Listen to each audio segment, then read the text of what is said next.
In this video, I'm going to be talking about some lists that I really truly believe are going to be helpful in organizing your healing journey. And some of you guys are watching right now and you might think you don't need these lists, but sometimes you need these lists way sooner than you think you do. Just speaking from experience, you might want to listen to this video. So let's quickly get right into it.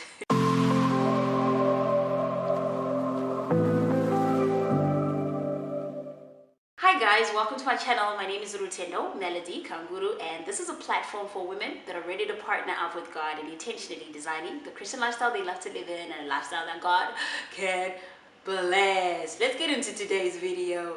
The first list that I'm really going to encourage you to write down is a reconnection list. Now, let me tell you what I've personally gone through. Do I want to go there? Do I want to go there? Yes, I want to go there. Let me tell you something that I've personally gone through.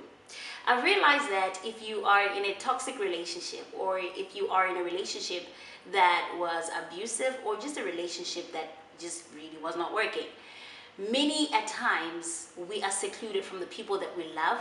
Sometimes we're secluded from people that have been a support structure to us for a very long time. This is just the nature of these type of relationships. They will separate you from people that are very important. So one of the lists that I want you to make today is a reconnection list. Write down about 5 people that you know for a fact are going to be useful and helpful and aid you in your healing journey that you have not been talking to for a while. Write it down. Find a way to reconnect with these people. Second list that is also very helpful is a gratitude list. I mean, when you're going through pain and you're going through a season where you are healing from disappointment, one of the things that can be very useful is to really remember the things that are going right in your life.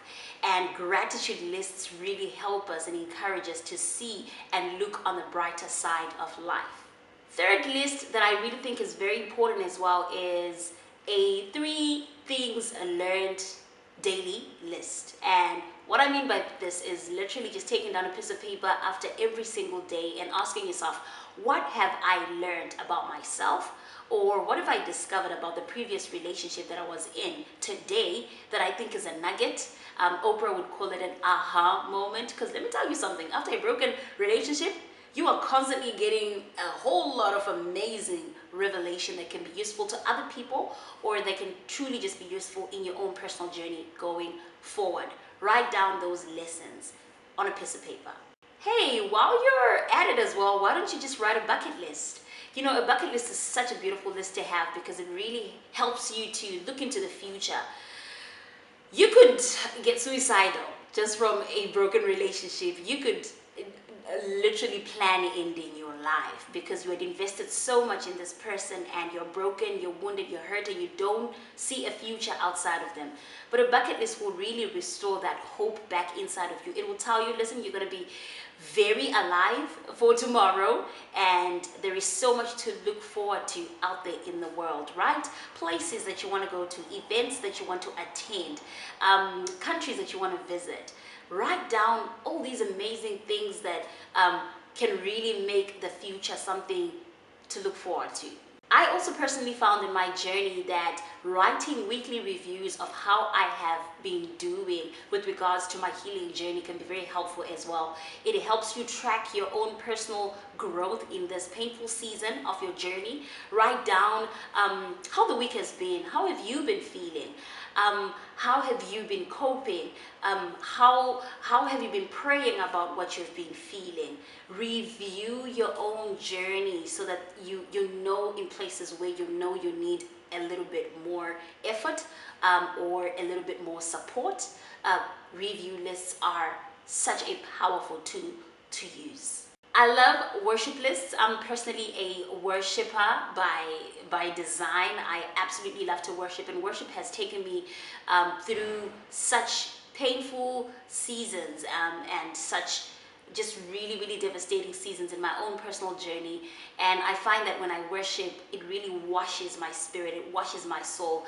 It takes away the pain, it helps me to refocus on Jesus Christ. And so I really want to encourage you to have a worship list, have a playlist.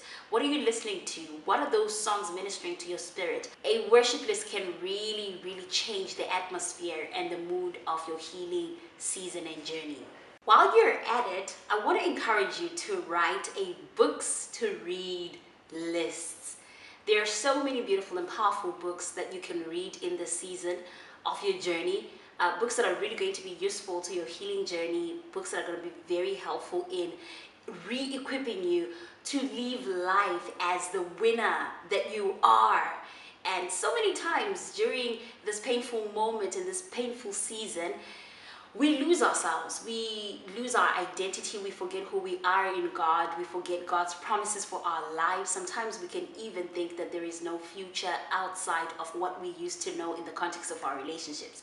So you're really going to need powerful books that will be useful and helpful in the season of pain. And if you're watching this video and you have specific books that you know were helpful in your own personal journey while you were relearning once again how to live outside the context of your relationship, share them with us on the comments below. Help somebody that is looking for material to read in this season as well. I would personally suggest that you read books that have to do with wholeness. I suggest Pastor Tori Roberts' book, Wholeness, very powerful book. Find something to do with purpose, identity, and just dealing through pain. Stuff that's going to help you to deal through your current disappointment. Now, here's two last lists. Is that a word? Like, is that even a word? Like, I made up a word. Here are the last two lists that are very, very special to me because they really helped me and pulled me out of a deep, dark hole in my own personal journey after a broken engagement. The first list that I want to talk about lastly is the I want list. It's called an I want list. On this list, you're going to write down some things that you know for a fact are deal breakers and you cannot do without in a relationship. I personally remember a day when I sat down and I literally just cried out to God. I was in so much pain.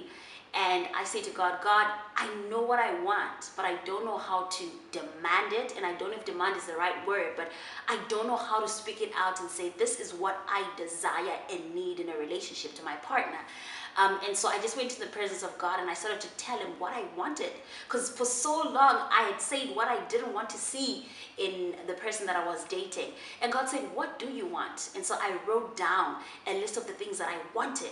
And it was in the heat of that pain where I was just pouring out, you know what, I want to be with somebody that's supportive. I want to be with somebody that sees me. I want to be appreciated. I want to be loved. I want to be heard. I wrote this long list. The truth is, in the midst of all the things that you know you don't want because you've been experiencing those things, you actually do know what you want. Write down what you want to see in a husband. Write down what you want to see in a man. Write down what you want to see in a partner.